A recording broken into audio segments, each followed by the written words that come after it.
dan 2021 sudah juga dapat total sekitar ada 860 juta dua session, dan besok di hari Minggu tanggal 29 dapat undangan.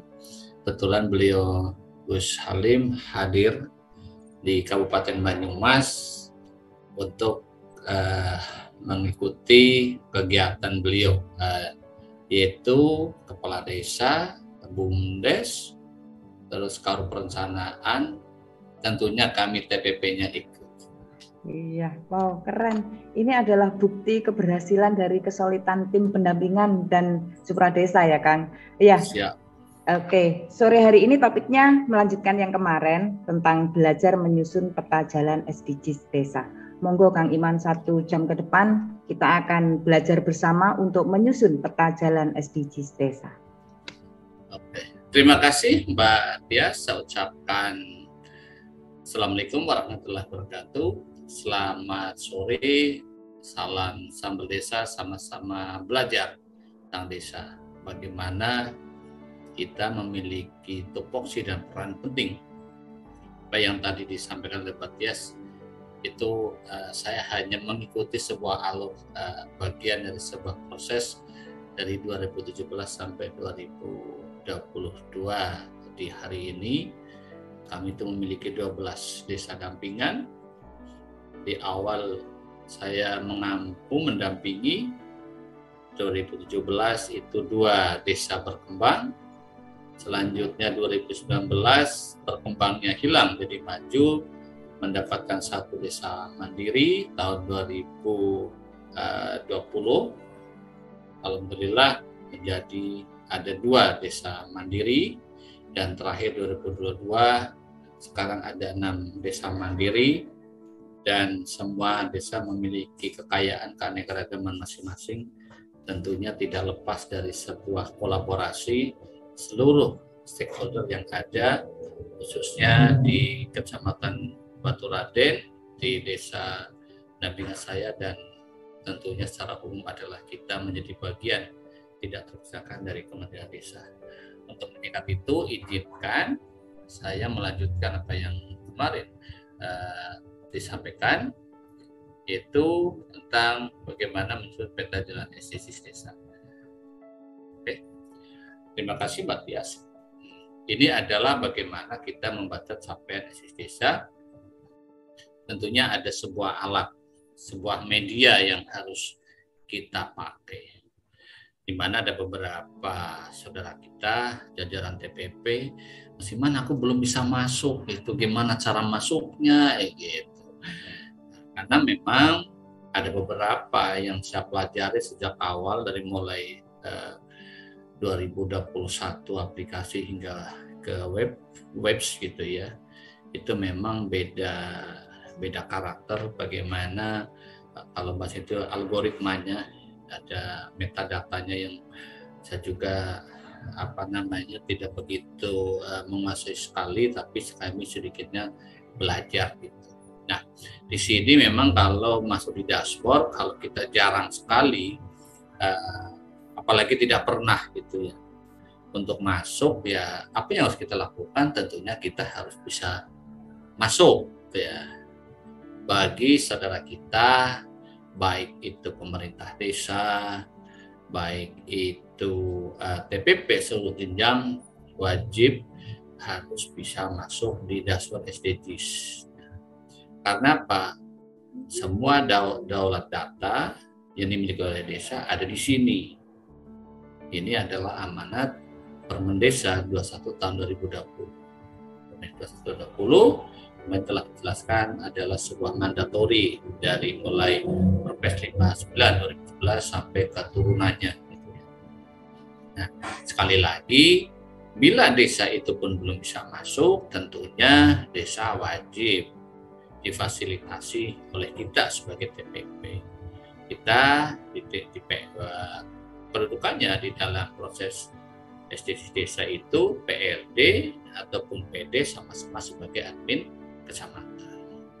Siapa yang bisa memasukkan kita? Tentunya adalah TPP di jenjang di atasnya, itu TAPM kabupaten. pihak kabupaten, bisa dimasukkan oleh TAPM provinsi dan seterusnya. Dan ini tidak usah kita mempersoalkan. Yang penting kita sama-sama mengedukasi diri. Nah, setelah itu caranya pertama adalah gunakan daftar SDGs untuk mengatur arah pembangunan desa. Kenapa? Di dalam dashboard SDGs desa itu tadi saya sebutkan, disitulah data-data tersimpan miliknya desa. Kita tinggal mengikuti isi yang ada di dalam dashboard SDGs desa. Kita nggak bisa, pengennya saya ini, terus gimana Gus, misalnya ini ditambah itu dan ini gitu. Kalau saya singkat saja Mbak Tias dan juga seluruh warga SDGs, apa yang ada di kita, apa yang dimiliki saat ini, itulah yang harus kita pergunakan. Karena apa? Namanya keilmuan, sebuah ilmu pengetahuan itu sifatnya dinamis. Selalu dipengaruhi oleh lingkungan, oleh sosial, dan lainnya. Yang kedua adalah masuk sebagai admin desa atau admin kecamatan. Karena apa? Yang bisa mendownload support SDGs desa dan rekomendasi, maaf aja ya tulisannya nggak pas, rekomendasi program itu adalah admin desa atau admin kecamatan. Ini yang harus kita pahami bareng-bareng gitu ya. Karena apa? Kalau kita sebagai admin, jangan kita, kalau nggak masuk, ya yang harus kita lakukan gimana cara kita bisa masuk. Jangan sampai, wah ini nggak bisa, ini ya kita harus disinilah di Sambal Desa kita saling mengedukasi dan sama-sama belajar. Yang ketiga adalah gunakan data tersebut untuk menentukan rencana pembangunan desa untuk membuat peta jalan SDGs desa. Kemarin telah dibahas bersama-sama, kita belajar bersama bahwa ada sebuah mandatori yang sampai tingkatan, kalau di Banyumas itu sampai tingkat daerah itu ada surat edaran bupati bahwa dalam menentukan rencana pembangunan desa ternyata itu ditujukan harus membuat peta jalan SDGs desa. Kalau sudah seperti itu, ini gimana sih kok cara yang ngebuatnya ini nggak bisa masuk? Itu tadi saya sampaikan. Kita harus bisa masuk dulu. Kalau udah masuk, apa yang kita lihat dulu udah dibedah aja, dilihat satu persatu, ilmunya apa, ininya apa. Tetapi kan nggak ada buku panduannya, Mas Iman. Ya buku panduannya di sinilah kita sama-sama belajar di Sambal Desa. Selanjutnya, ini adalah contoh daripada support SDGs desa yang bisa kita lihat apabila kita bisa sebagai admin desa ataupun admin kecamatan. Bisa nggak misalnya selain itu mendapatkan? Kita bisa lihat di SID, Sistem Informasi Desa, kita bisa melihat seperti apa nampaknya penampakan seperti ini. Kenapa? Kemarin disampaikan oleh beliau, Gus Ivan, bahwa bagaimana kalau Pemda ingin mendapatkan data itu? Tentunya Pemda itu akan menyurati kepada kepala desa atau yang pemilik data di desa itu dengan surat untuk bisa mengakses gitu. Nah, ini kan artinya di sini ada sebuah kolaborasi bagian daripada peta helikopter itu di government yang pusat, provinsi, kabupaten sampai dengan pemerintah desa. Nah, di sini terlihat bahwa sekolah desa kebetulan dan saya ucapkan terima kasih untuk pemerintah desa Pak Wijen dari capaian 1 sampai 18 tidak ada NA, tidak ada yang 0 gitu Mbak Tias. Jadi saya kok bisa seperti itu? Ya hanya satu. Ada sebuah kekuatan komunikasi antara kita sebagai TPP dengan pemerintah desa, yaitu kepada siapa? Kepada Pokja SDGs. Kalau ini nggak bisa, ya kita ya Pak, ya Bu, nanti saya komunikasikan, nanti saya pelajari kedepannya seperti apa. Jangan sampai misalnya udah keluarnya DNA itu nol, wah ini ya itu kan jadi nggak bagus gitu kan, ini nggak bagus itu. Kenapa? Inilah rumah kita satu tim gitu, nggak boleh gitu ya di dalam satu kolam kita diubuk-ubuk sendiri ya oleh pemilik kolam itu sendiri, kan nggak asik gitu.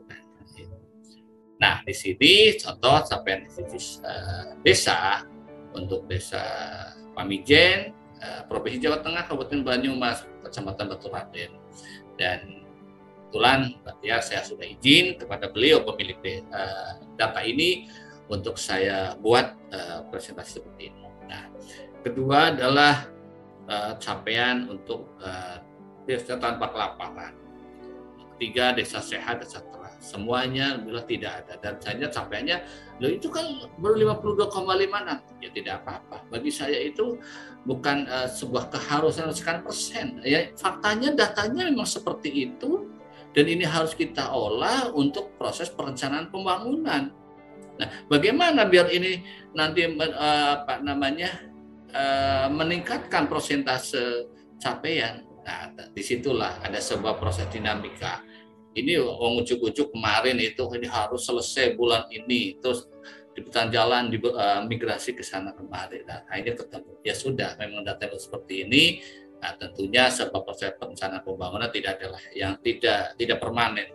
Tentunya itu di perjalanan banyak sekali sebuah perubahan dan regulasi yang mengikat. Selanjutnya adalah ini adalah capaian SDG desa. Bagaimana kalau kita pingin ya, itu tadi kan langsung aku liatin dulu ini nanti ketemunya seperti ini, tapi prosesnya adalah kita masuk sebagai admin kecamatan ataupun admin desa gitu ya. Aku pakaikan sebagai admin kecamatan, admin desa gitu. Nah di sini akan nanti nampak seperti ini, kita masuk gitu ya. Nah kita klik bagian yang capaian SDGs desa.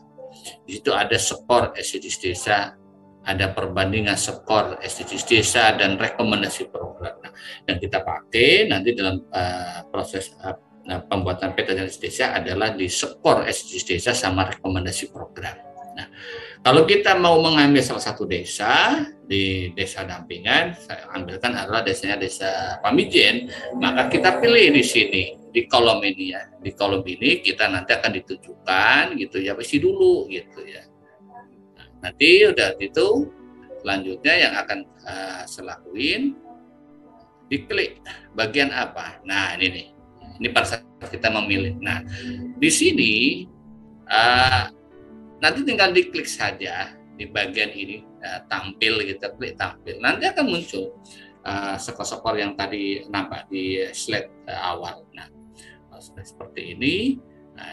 Nah ini tampilannya seperti ini. Nah kalau sudah berbentuk tampilan seperti ini, apa yang harus kita lakukan? Itu tadi di cara membaca yang kedua adalah kita download. Ya. Ini downloadnya PDF, ya udah biarin aja emang download PDF. Kalau kita pengen merubah ke Excel, ya silakan, kan sesuatunya itu sekarang mudah. Tapi kalau di dashboard ini adalah setelah klik tampilan nanti muncul seperti ini. Nah ini adalah bahan gitu ya, bahan ya saya sampaikan, ini adalah bahan untuk musyawarah desa terhadap penetapan capaian SDGs.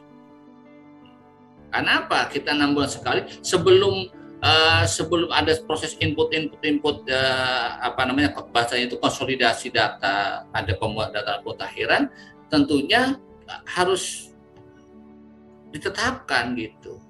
Oh ini kita akan menetap tanggal sekian. Nah, berarti nanti pada saat kita mendownload data harus jelas.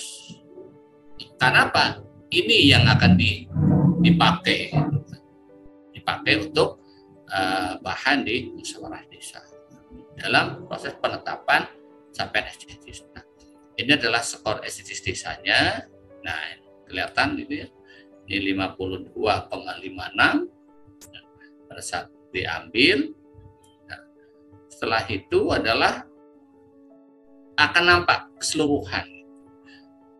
Yang saya hormati seluruh warga Sambal Desa, tentunya boleh Bapak Ibu, Pak TPP, pegiat desa, pegiat SDGs, perangkat desa, kepala desa, BPD, gitu ya. Ini adalah gambaran sebuah proses inputting dari pendataan dan pemutakhiran data SDGs berbasis partisipatoris, yaitu ada kuesioner individu, keluarga, RT, dan desa. Nah, Pak, saya kan sudah Mas Iman itu udah nginput udah datanya individu selesai. Kok tapi skornya masih aja? Ya iyalah, kalau namanya perbaikan kayak gitu ya harus berjenjang. Masa semuanya diperbaiki individunya, keluarganya tidak, RT-nya tidak, desa tidak, ya nanti tidak akan tercapai proses skor SDGs desa yang terbaik. Sehingga berarti kalau kayak gitu, kayak pendataan awal lagi. Ya kalau dibilang iya, oke. Kalau dibilang tidak, ya memang kita sudah punya data apa? Data sekundernya. Kan tinggal dikembangin lagi gitu. Karena data primernya sudah kemarin waktu di tahun 2021 pendataan. Nah, sekarang tinggal sudah masuk data sekundernya diolah lagi untuk mendapatkan data yang terbaru setiap 6 bulan sekali. Tentunya ini harus dikawal, harus didampingi. Begitu Mbak Tias, karena untuk rekomendasi program akan disampaikan besok, karena ini adalah bagian dari cikal bakalnya untuk pendataan atau pembuatan peta jalan bisnis desa. Begitu Mbak Tias, terima kasih. Iya, terima kasih Kang Iman, sangat menarik. Jadi kalau kita gabungkan dengan materi kemarin dan teman-teman mengikuti mulai dari kemarin, kita berjalan secara runtut. Kalau kemarin kita materinya meskipun untuk membuat peta jalan SDGs, tapi kita kuatkan dulu tentang dasar hukumnya. Nah, hari ini kita menguatkan untuk menyiapkan rekomendasi dalam menyusun peta jalan SDGs. Caranya adalah kita harus benar-benar paham, bisa melihat skor SDGs desa dalam dashboard SDGs. Baik, terima kasih Kang Iman. Nanti kita akan masuk dalam forum diskusi. Jadi teman-teman yang ingin belajar bersama dan mendiskusikan tentang penyusunan peta jalan SDGs yang saat ini, hari ini topiknya adalah bagaimana kita membuka dashboard SDGs sebagai dasar untuk membuka skor dan rekomendasi yang selanjutnya digunakan untuk peta jalan SDGs desa. Kita buka forumnya, tapi sebelumnya perlu kami sampaikan bahwa materi yang disampaikan oleh Kang Iman mulai dari kemarin, hari ini ataupun sampai besok, teman-teman bisa unduh di linknya YouTube Sambal Desa. Jadi monggo pinarak di linknya YouTube Sambal Desa. Di sana banyak ilmu yang bermanfaat mulai dari episode pertama sampai hari ini. Tapi jangan lupa untuk like, subscribe, komen, dan share agar mendapatkan notifikasi dari setiap tayangan kami. Oke, kita buka forum diskusi. Sudah adakah yang raise hand di sini? Sedikit Pak Tia, saya sampaikan bahwa di Sambal Desa episode 1, 2, 3 kebetulan saya yang membawakan, dan ini saya kebagian lagi. Saya 3 session, sebetulnya kelanjutan. Kalau yang 1, 2, 3 itu kan kita mulai bagaimana cara mengupdate, dan ini Mbak Tias pinter ya. Artinya apa? Berarti kanding aja biar nggak terpecah satu orang. Tapi makasih Mbak Tias. Oke, ya teman-teman kita buka forum diskusinya. Kalau kendala teknis mungkin bagi pendamping desa, pendamping lokal desa yang saat ini mengawal sangat banyak sekali teknisnya, baik dari sulitnya membuka, kemudian lemotnya jaringan, belum adanya rekomendasi dan lain sebagainya, migrasi yang belum sempurna, itu adalah teknis. Tapi bagaimana kalau nanti kita siap untuk, jika teknis itu sudah berjalan lancar, kita siap untuk melaksanakan pendampingan dalam menyusun peta jalan, itu yang akan kita bahas di sini. Adakah yang sudah raise hand? Oke, ini ada Mas Tatang Nurdian, TPP dari Kabupaten Sanggau. Iya, monggo Mas Tatang, open mic.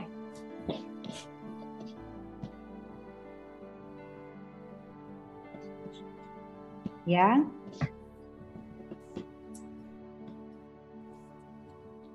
Mas Tatang. Oke. Suaranya sudah kedengaran, Mbak? Sudah, sangat jelas, Mas Tatang. Baik. Assalamualaikum warahmatullahi wabarakatuh. Waalaikumsalam warahmatullahi wabarakatuh. Selamat sore, Kang Iman, Mbak Tias, dan teman-teman semua, khususnya di warga Sambal Desa. Kang Iman, saya mencoba bertanya lagi nih terkait soal data SDGs. Nah, karena pengalaman saya pendataannya khusus di wilayah dampingan itu 2021. Nah, 2021 itu semua desa dampingan saya itu sudah melakukan pendataan. Kemudian belum sempat mengupload. Jadi waktu 2021 itu hanya menetapkan hasil pendataannya saja. Nah, kemudian di 2022 ini barulah kegiatannya mengupload data SDGs tersebut. Nah, yang menjadi pertanyaan saya, apakah data 2022 itu harus didata kembali terkait tadi untuk pengolahan data tambahannya, seperti mungkin ada perubahan penambahan dan sebagainya. Nah, apakah seperti itu, gitu kan? Atau memang kita langsung upload saja data yang sudah ada, ya. Jadi seperti itu. Nah, kemudian yang kedua, ini kan nanti menjadi rekomendasi ya untuk penyusunan perencanaan di desa. Di situ ada kalau kemiskinan kan ada yang jumlah jiwa tuh, Kang Iman. Nah, jumlah jiwa ini bisa muncul nggak nama-nama orangnya gitu kan? Nah, karena saya masih bingung menemukan salah satu desa dampingan saya, jumlah jiwa miskinnya itu sampai 332. Nah, sedangkan menurut Pak Kadesnya, dia bilang kok sebanyak itu ya jumlah miskinnya. Rasa-rasanya nggak seperti itu katanya kan. Nah, apakah ada kesalahan dalam upload atau dalam datanya, Kak Iman? Saya belum menemukan jawabannya soalnya nih, masih bingung. Jadi seperti itu, Kang Iman, pertanyaan saya. Terima kasih. Iya, Mas Tatang. Monggo Kang Iman langsung. Oke. Terima kasih Kang Tatang. Kemudian saya ucapkan mari kita sama-sama belajar untuk menggenepi apa yang menjadi kekurangan, kita kolaborasikan. Jadi kalau datanya tahun kemarin belum diupload, tentunya data itu ada sebuah perubahan kalau di-upload sekarang.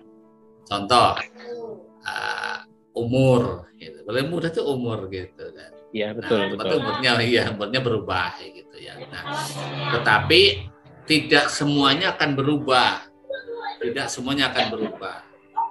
Hanya yang sifatnya dinamis seperti umur, mungkin penghasilan gitu. Tapi kalau statis, ya tempat tinggal mungkin bisa status keluarga, perkawinan mungkin masih gitu ya. Nah, tapi hanya tinggal ya mana yang sifatnya dinamis itu diperbaiki gitu. Nah, dari situ makanya di Kemendes melalui Permendikbud 1/2020 itu sangat begitu hati-hati. Kenapa harus dilakukan 2 kali? Sebetulnya untuk menjawab ke arah sana. Jadi, kalau kayak gini tiap 6 bulan sekali harus ada sebuah proses updating untuk perencanaan. Ya iya kan perencanaan RKPDes itu kan memang setahun kan 2 kali kan. Betul, nah sebetulnya sangat mudah kerangkanya dibaca gitu. Ada RKPDes yang ada RKPDes perubahan juga untuk persiapan RKPDes di tahun yang akan datang sampai dengan N+1 seperti yang kemarin disampaikan oleh beliau Bu Novi gitu. Nah, dari situ insya Allah bisa terjawab gitu. Nah, tentang bagaimana kita bisa membaca sampai ke BNBA saudara kita kategori miskin, satu bisa melalui dashboard miskin ekstrim. Ya, miskinekstrim.kemendesa.go.id. Nah, yang kedua, saya makasih di sini juga ada Pak De Agus mungkin nanti bisa dikasih kesempatan ya, Mbak Tias ya. Nah, itu kemarin sudah mempraktekkan dengan metode pivot table. Di situ pun bisa menunjukkan apa yang akan kita inginkan. Dan di Sambal Desa ada serial tentang pivot table, 1-2 kali. Nanti Pak Tatang bisa belajar di situ ataupun langsung bertanya dengan Pak De Agus. Nanti saya mohon ke Mbak Tias memberikan kesempatan Pak De Agus untuk menjelaskan apa yang poin yang kedua, karena dari saya sampaikan satu adalah BNBA-nya saudara kita yang miskin bisa di websitenya, yang kedua pivot table. Nah, terus yang ketiga saya menjawab apa yang tadi ditanyakan di pertanyaan kedua, kok ini banyak sekali gitu. Nah, ada gini Pak Tatang. Kalau menurut yang disampaikan oleh beliau Bu Sifan, kemiskinan yang di skor SDGs desa itu adalah penghasilan. Kemarin dijelaskan itu naik katanya itu di 11.700 berapa lah gitu per hari per kapita itu penghasilan saudara kita kalau masuk kategori miskin ekstrim seperti itu. Nah dari situ nanti bisa dilihat, bisa menggunakan di metodenya Pak Agus pivot table. Nanti aku pengen lihat yang penghasilan satu RT ini gitu ya. Bisa lihat ke aku dengan BNBA-nya saja langsung. Oh ternyata bisa di situ. Karena apa? Yang tadi saya sampaikan, penghasilan di skor SDGs desa itu menentukan saudara kita masuk kategori miskin. Begitu Pak Tatang, apa yang saya sampaikan. Terima kasih Kang Iman. Terima kasih. Oke. Silakan Mbak Des, mungkin Pak Agus ada, tinggal diberikan kesempatan. Terima kasih. Nanti kita terus belajar, Kang Tatang, belajar bersama-sama di forum ini. Luar biasa. Ya, Pak Agus bisa bergabung dengan kami untuk menambahkan pembelajaran tentang yang disampaikan oleh Mas Tatang sama Kang Iman. Pak De Agus, adakah di forum ini? Oke, sambil menunggu Pak De Agus, di sini juga sudah ada yang raise hand. Bang Gamal dari Talaut, dipersilahkan, open mic.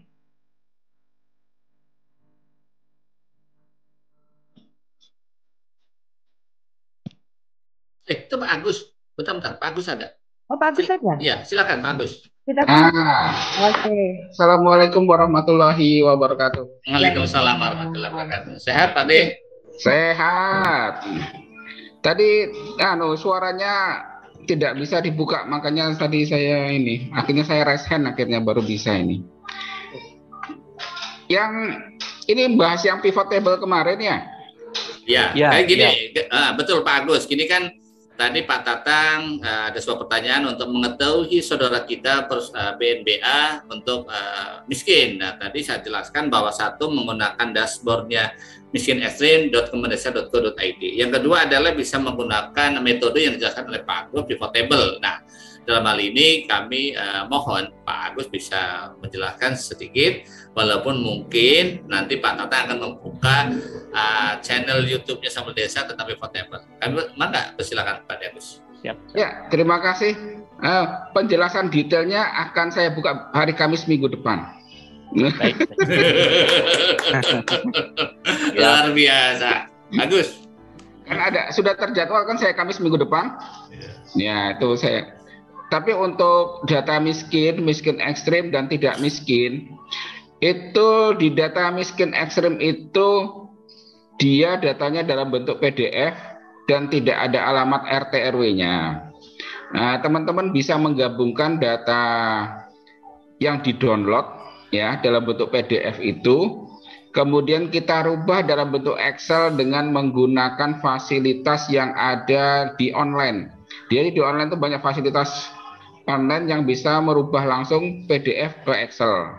Nah, karena nanti sudah dalam bentuk Excel, data ini kita gabungkan dengan data individu yang ada di dashboard SDGs. Ya, kita download data individu dalam bentuk Excel, sudah Excel langsung, kita gabungkan dan nanti kita bisa menemukan orang miskin, tidak miskin, dan miskin ekstrim dengan fasilitas pivot table. Fasilitas ini sudah ada di Sambal Desa di 32 kalau nggak salah. 32 kemarin. Nah, itu sudah ada di situ. 23 apa 32 ya? Apa itu sudah ada ya 23 sepertinya, 23. Nah, itu ada di situ, teman-teman bisa lihat, bisa gunakan. Ya. Sedangkan untuk minggu depan hari Kamis itu rencananya bagaimana memeriksa data yang sudah kita download. Nah, kemarin saya melihat beberapa desa datanya saya download. Ya, kami menemukan beberapa data yang keliru gitu loh. Nah, ini akan kami sampaikan minggu depan hari Kamis. Demikian, terima kasih. Ya, terima kasih Pak Agus. Ya. Ikuti terus tayangan kami di Sambal Desa, Kang Tatang, untuk mendapat informasi dan banyak ilmu yang bermanfaat. Oke, Bang Gamal saat ini sedang raise hand, bisa open mic. Ya, terima kasih. Kedengaran suara saya, Mbak Tias? Ya, sangat jelas, Bang. Terima kasih. Selamat sore, Kang Iman. Selamat sore, Om. Selamat sore, teman-teman. Salam Sambal Desa untuk kita sekalian. Mungkin sedikit mirip pertanyaan dengan Mas Tatang. Mungkin agak lebih spesifik lagi.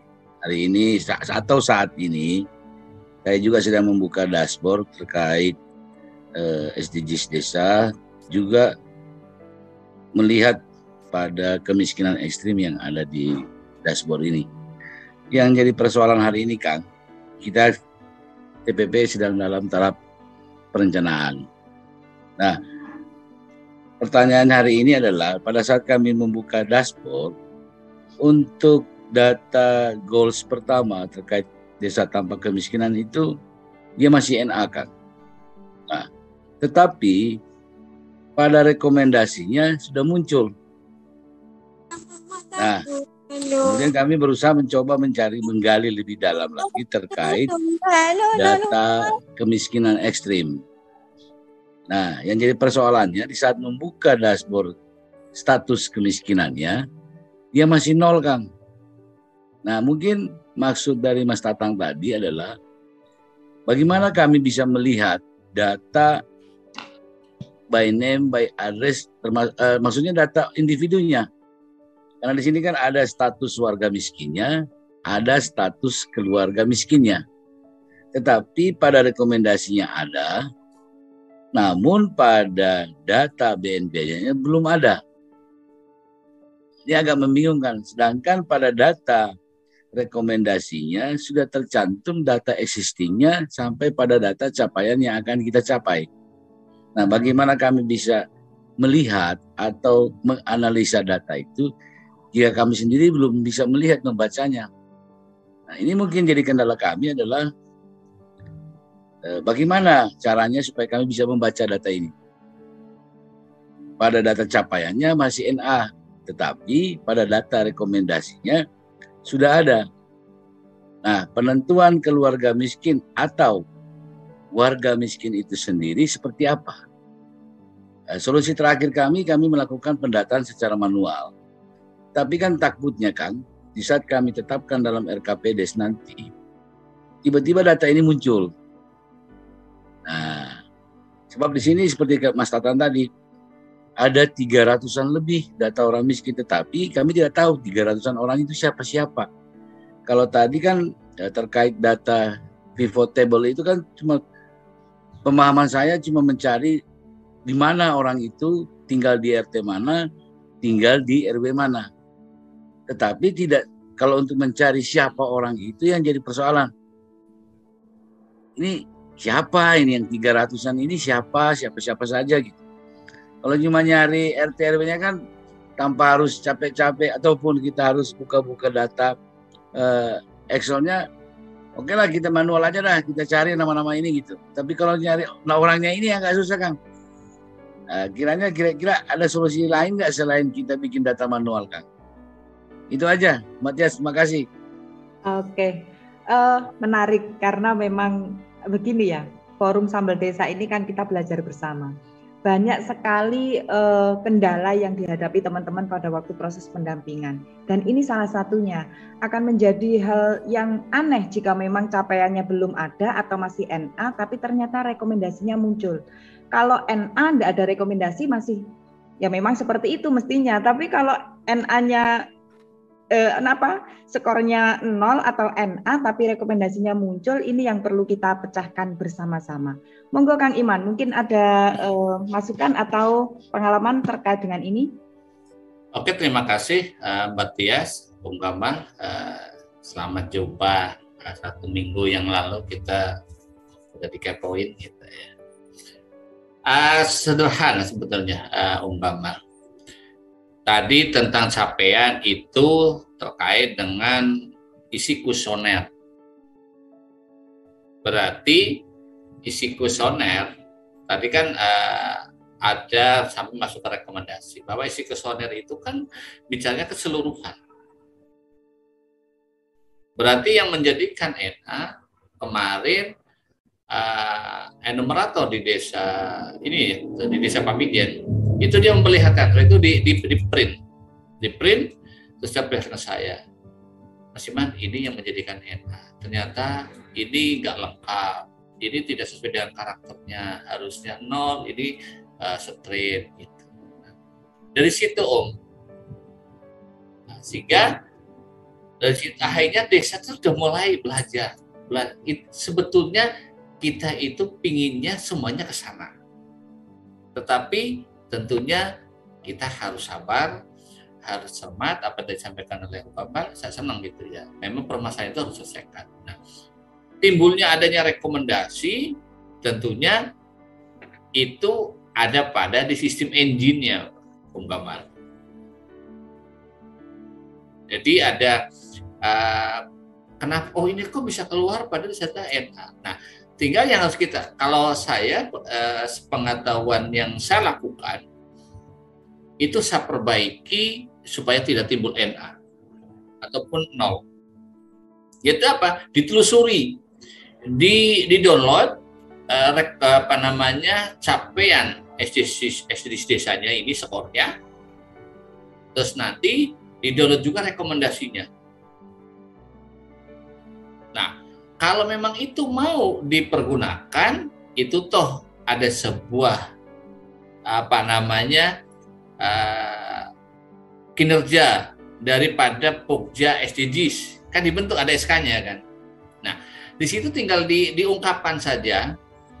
Di situ toh ada pembinanya itu kepala desa, sekretarisnya desa adalah ketua Pokjanya, kan jadi enak di situ. Pak ini kayak gini, ini muncul kayak gini, ini gimana solusinya? Tentunya di situ pendamping akan hadir. Nah, untuk menjawab itu yang saya lakukan adalah perbaiki dulu, jangan muncul NA, biar datanya itu bisa linear dengan tadi. Masa ini NA kok rekomendasinya muncul? Kan jadinya Om Gamal kan bingung, ini mana datanya mau aku ambil, kan seperti itu. Makanya yang saya lakukan adalah perbaiki dulu di capaian biar itu tidak terbaca NA ataupun 0. Kenapa?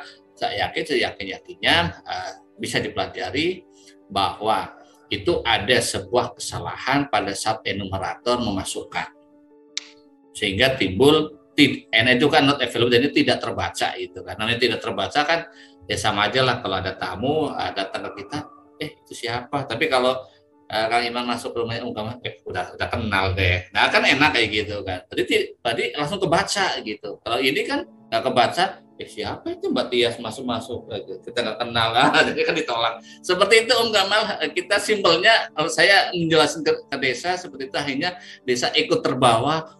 Oh iya kalau kayak gitu kita print, ya memang kan ada anggarannya, di print terus aja dipelajari satu persatu. Nah kalau pingin detail tadi yang pivot table itu sebetulnya nanti tergantung sama kita Om Gamal. Mau kita itu nanti sama kalau saya katakan ada sumbu IKY-nya yang mau diambil itu apakah alamatnya atau itu penghasilannya, itu kan ada coding-codingnya kan, ada P401 P. Nah itu harus hafal kita. Gimana biar kita hafal? Ya kita harus memiliki kuesioner 4 itu hard copy. Kalau kita nggak memiliki itu, ya gimana kita? Loh, ini tadi dijelaskan menurut dari beliau Gus Ivan itu bahwa kemiskinan yang di data sekolah SD desa adalah penghasilan. Kita cari aja penghasilannya itu di P berapa. Nah, akhirnya kalau ketemu P berapa, ini namanya siapa? Oh, ganti deh nama, jangan nama. Oh, pakai alamat RT RW, bisa seperti itu. Dan tadi disampaikan oleh Om Bagus, selamat bertemu di hari Kamisnya akan datang. Gitu, Pak. Oke, Kang, makasih. Ya, sama.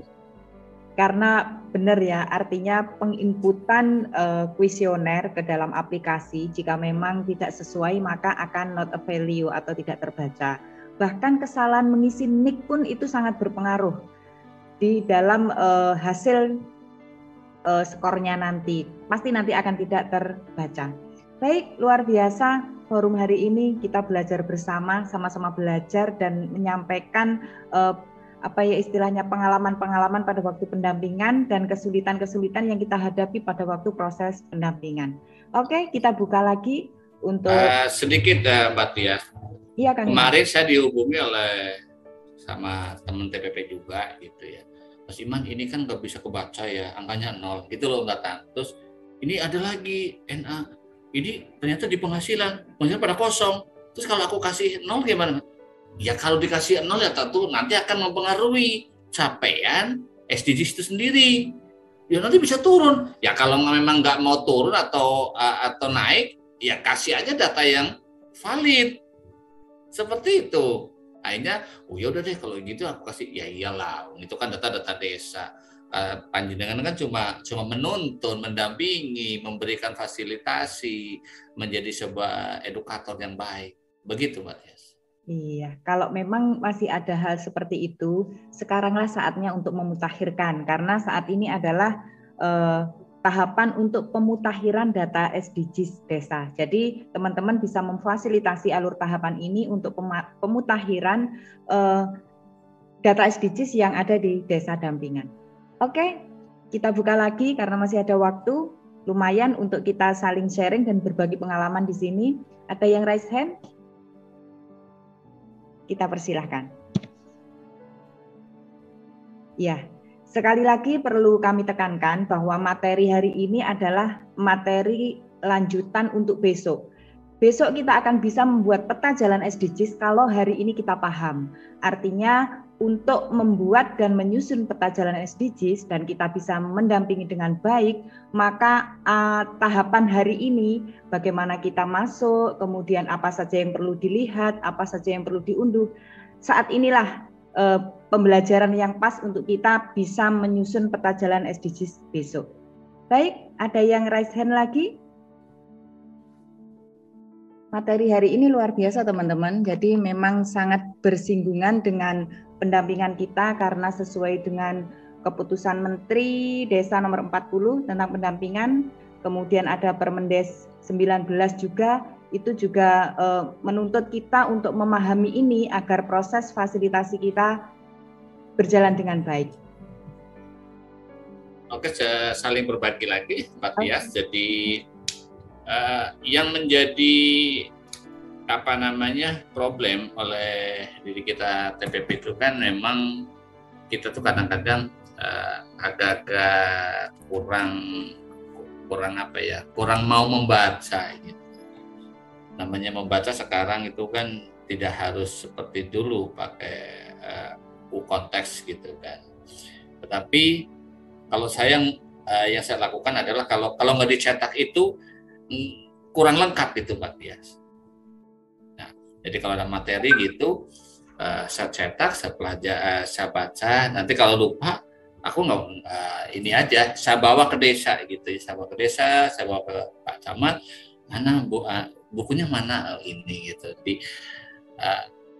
Ternyata untuk kalau kita bicara ke hal lain, itu kan juga akan menjadi alat kita untuk melengkapi sebuah sertifikasi. Nah, jadi kalau kayak gini berarti itu di print semua. Ya kalau mau sekarang di print semuanya banyak gitu, tapi resiko gitu ya. Gitu. Tapi kalau memang enggak ya nggak apa-apa sih ya. Tapi kalau saya sih Saprim. Sehingga apa?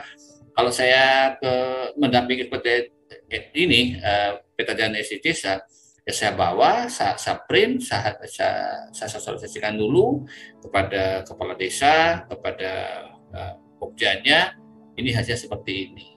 Dan hanya satu kuncinya, ketekunan kita untuk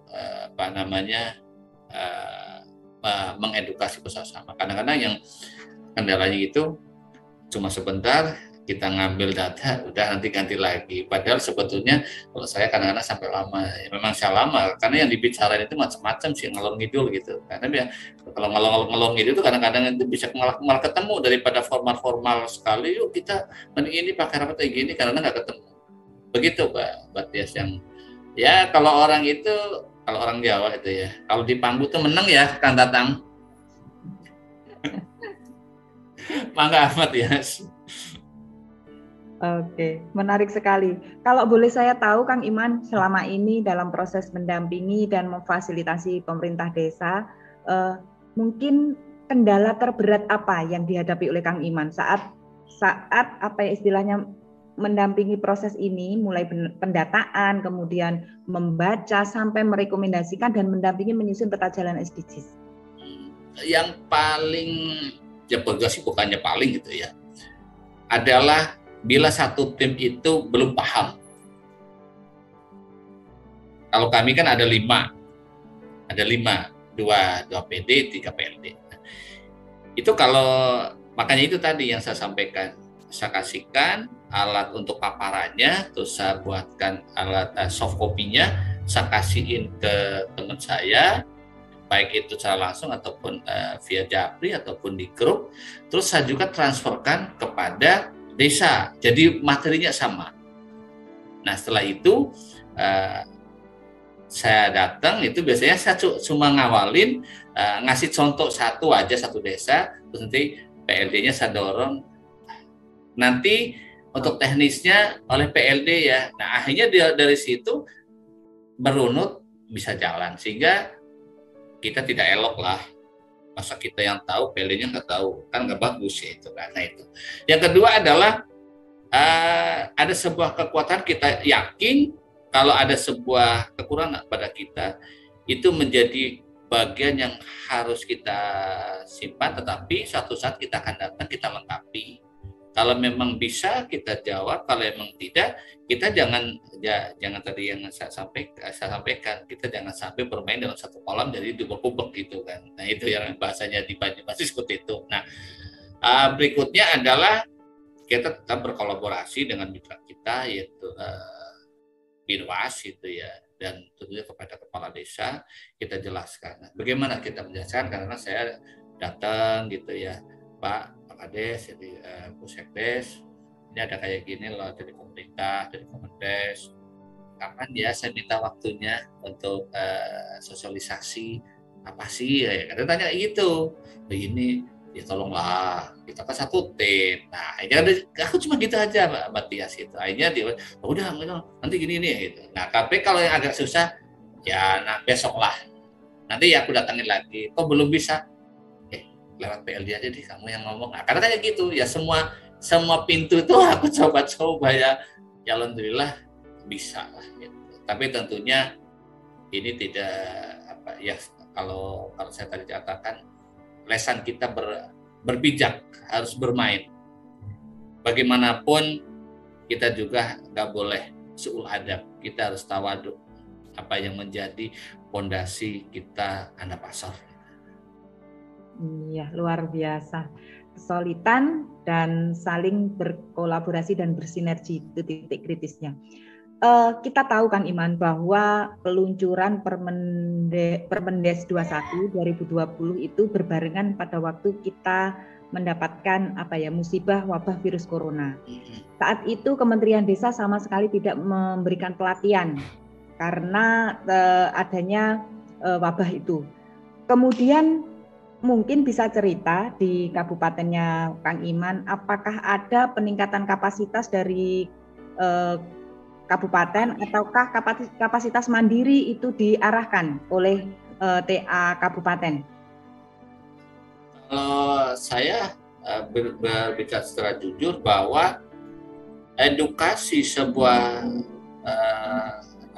pengetahuan, transfer knowledge-nya itu adalah kebutuhan secara pribadi. Dan kita kalau sudah menyandang tenaga pendamping profesional, kayaknya abot banget gitu, ya, berat gitu. Tapi sehingga gimana caranya? Ya diantaranya itu adalah saya belajar, ada kelompok pembelajaran seperti kalau dulu gitu ya. Ada yang di sarapan, ada yang kita tanya, terus kita coba browsing ke sana kemari gitu ya.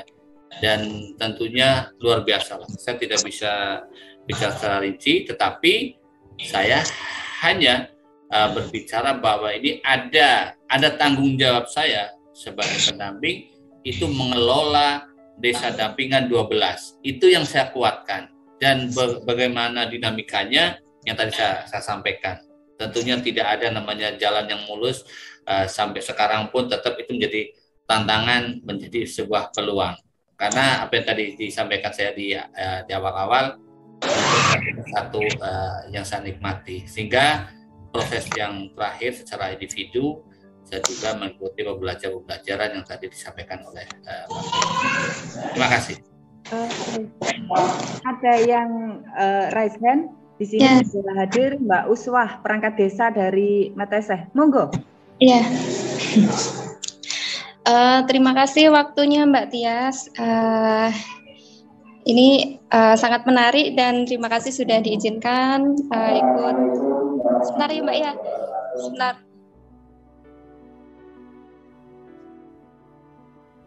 Ya, kita tunggu. Masih ada kendala teknis dari Mbak Uswah.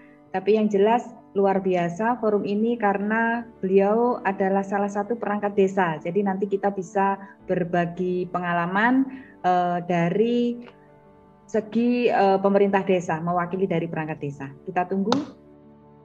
Mungkin masih di sana. Oke, bisa bergabung kembali? Oke, kita tunggu teman-teman. Luar biasa sekali lagi forum ini memberikan ruang pembelajaran, ilmu yang bermanfaat dan tali silaturahmi yang terjalin dengan baik. Terbukti salah satu nanti yang raise hand ini adalah perangkat desa. Iya, Mbak. Ini ada beberapa hal yang ingin saya tanyakan. Yang pertama kaitannya dengan pemutakhiran data SDGs. Ini desa kami sudah menganggarkan, tapi untuk teknisnya itu sebenarnya bagaimana? Mungkin dari Mbak Tias atau teman-teman yang lain bisa memberikan gambaran input ulang atau apa yang perlu di input saja atau diperbaharui atau bagaimana, saya masih bingung ini. Mungkin bisa dikasih gambaran gitu aja. Iya, boleh tahu ini dari desa Meteseh ini kabupaten mana? Kabupaten Kendal. Oh, Boja Kendal. Iya, Boja Kendal. Terima kasih Mbak Uswah. Monggo Kang Iman, nanti kita saling berbagi pengalaman. Oke, terima kasih. Salam silaturahmi Bu Uswah dari perangkat desa Meteseh Boja Kendal itu. Sudah dekat sama Banyumas itu. Begini Bu Uswah. Jadi kalau datanya sudah masuk, itu berarti data itu perlu kalau bahasa itu konsolidasi pemutakhiran. Tapi kalau datanya itu belum masuk, maka harus di-upload atau diinputkan dari data manualnya. Nah, bagaimana tentang anggaran yang ada? Ya, saya persilahkan itu adalah subsidiaritas daripada masing-masing desa. Karena itu tetap mengatur seperti yang kemarin. Kalau bicara misalnya pendata itu kuesioner desa berapa, ini berapa. Saya tidak akan menyebutkan berapa, tapi itu adalah menjadi teknis dari masing-masing subsidiaritas desa masing-masing. Tapi saya ulangi lagi, apabila datanya itu sudah masuk, maka ada perintah di pasal 19 Permen Desa 21/2020 harus dilakukan pendataan dan pemutakhiran. Berarti harus dimutakhir atau diperbaiki karena apa? Di situ ada data-data yang sifatnya dinamis. Mungkin data yang statis, tempat tinggal, rumahnya ajek, nggak geser kemana-mana, itu kan nggak perlu dirubah ya Bu Ustaz ya. Tapi kalau misalnya umur, usia, Bu Ustaz sekarang mungkin 30, kemarin 30, sekarang 31, kan berubah. Ya jangan didiemin. Karena apa? Nanti itu akan berpengaruh pada sebuah capaian SDGs desa. Nah, sehingga bagaimana kalau yang datanya belum masuk, udah didata tapi belum dimasukkan, ya dimasukkan. Kok ternyata belum pernah didata. Contohnya yang bayi yang kemarin lahir di bulan Januari sampai dengan sekarang itu belum masuk, ya maka harus. Karena apa? Penambahan di dalam proses SDGs desa itu karena warganya itu meninggal, mungkin warganya itu keluar dari daerah desa tersebut. Nah, kalau desa tersebut, berarti kalau dari desa keluar, berarti dari RT keluar kan? Nah, berarti kuesioner RT berubah. Nah, terus akhirnya ke keluarga juga, kuesioner keluarga juga berubah. Akhirnya ke individunya juga berubah. Nah, sehingga seperti itulah yang harus kita lakukan, dan oleh Kemendesa bisa menggunakan dana desa untuk pendataan SDGs desa. Begitu Bu Oswa. Iya. Kalau boleh menambahkan sesuai dengan kondisi yang ada di kabupaten kami, di Kabupaten Trenggalek, itu ada surat edaran dari Kepala Dinas DPMD Kabupaten Trenggalek tentang pemutakhiran data SDGs tahun 2022. Jadi dalam surat edaran tersebut menjadi dasar bagi desa dalam penganggaran. Jadi diharapkan setiap desa itu membentuk apa istilahnya, kelompok kerja atau relawan untuk memutakhirkan data SDGs.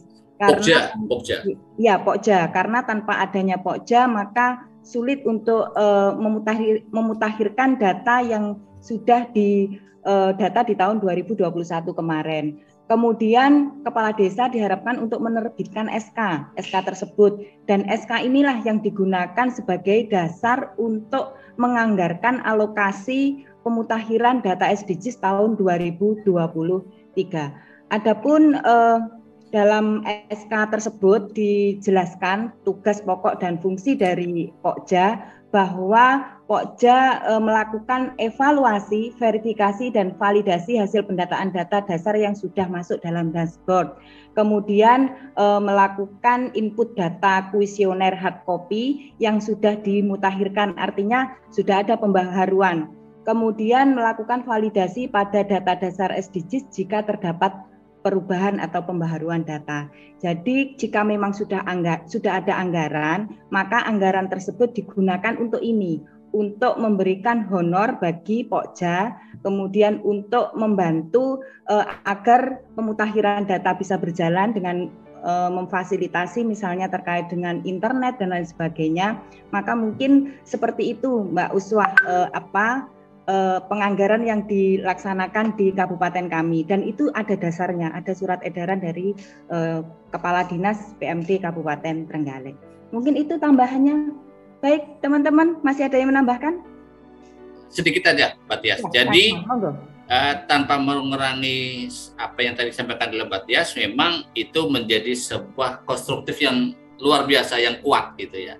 Tetapi kembali lagi, kita sudah, kalau memang itu belum tercapai yang disampaikan oleh Mbak Tias, itu tinggal diturunkan SK Pokjanya dari mandatori Permendes 21 tahun 2020. Begitu Bu Usma. Takutnya nanti, saya nggak ada, berarti nggak bisa dong. Akan repot nanti Bu Usma jadi silpa. Begitu Mbak. Terima kasih.